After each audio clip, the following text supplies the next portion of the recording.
Hello, it is I, Grace. So today I thought I would just do like how to draw a face, and originally thought this could be for digital and traditional, but now I see I'm working with like 3 layers. Anyways, back to what you should actually do. So I draw like a circle. My circle kind of looks a lot like an oval, but basically it's a circle. And then I draw like a cross in it, and then I drop a little point down where I want my chin to be. And so after that, I just sort of doodle some lines and stuff where like I want my eyes and nose and mouth to be. And I wish I could say I had some kind of guideline. I guess the eyes should be near the top of the first cross you made, and the nose should be like around the bottom of your original circle, and then the mouth should be in between your original circle and your chin. I don't know if that makes any sense. Anyway, so that's what I did, and then I just started like putting everything in. I had like my first base sketch, like my blue sketch, on a different layer, and I lowered the opacity, and then I just popped in a new layer, where I started like finalizing everything. Oh look, I'm trying to explain it here. Okay, so I don't know if you can see that I added some new circles and lines. I'm not sure if any of this is helpful. So when I do eyebrows, I like to do it like stroke by stroke, like the actual hairs, but I have seen people where they just draw this like block. I don't know how to explain it. It's just like a block of black, like black block eyebrows, and then they just erase a couple lines towards the inner of the nose. So I want to show that because it is a quicker way of doing eyebrows. So if you wanted to do your eyebrows like that, you could, but I don't like doing my eyebrows like that. I like to do each hair painstakingly drawn in, which is not the most time efficient of ways now that I think about it. Um, so yeah, now I'm just putting in the chin area, and to do that I just copy like what my sketch is. And I also flip my image back and forth. I think you see a lot of artists do this on like YouTube and stuff, and you might be like, oh, why did they do that? But honestly, it is very helpful because you see a lot of the mistakes that you didn't notice before. So, for example, I corrected the chin, made a couple dashes. The ears should start at the top of the eye and they should end at the bottom of the nose, basically. Yeah. So now I'm just gonna show you. So traditionally, when you're drawing like a person, you start the neck like at the edge of the eyes. But since this isn't realistic, this is like semi-realistic. The eyes are wider than a normal person's eyes, so you kind of want to adjust the neck thing. So I do it like where the middle of the pupil would be if you're looking straight ahead. That's the little line right there. So yeah, that's where I put my neck, and then I just did the shoulders, but you don't have to, and I didn't like spend a lot of time on it.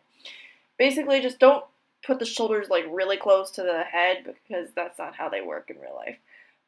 So you can see I put my hairline in, and I put that like, so I drew the top of the head, and then I put the hairline in just like an eighth from the top of the head, if that makes any sense. You don't have to like actually measure this out or anything. It's more like a fourth.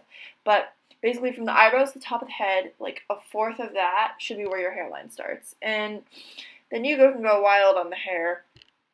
I just did a bob because I had a bob and I wasn't feeling very creative. So my bob is kind of like an East Coast bob. It's very boring.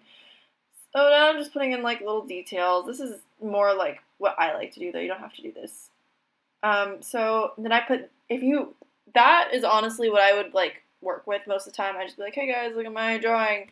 But since this is a tutorial, I wanted to have something that looked really nice, so I put that on like 50% opacity and made a new layer on top of all of that, and I started going over everything again. Honestly, if this is line art that you're going to paint over, it doesn't need to look this good, but if you are gonna like keep the lines, you should probably clean it up quite a bit.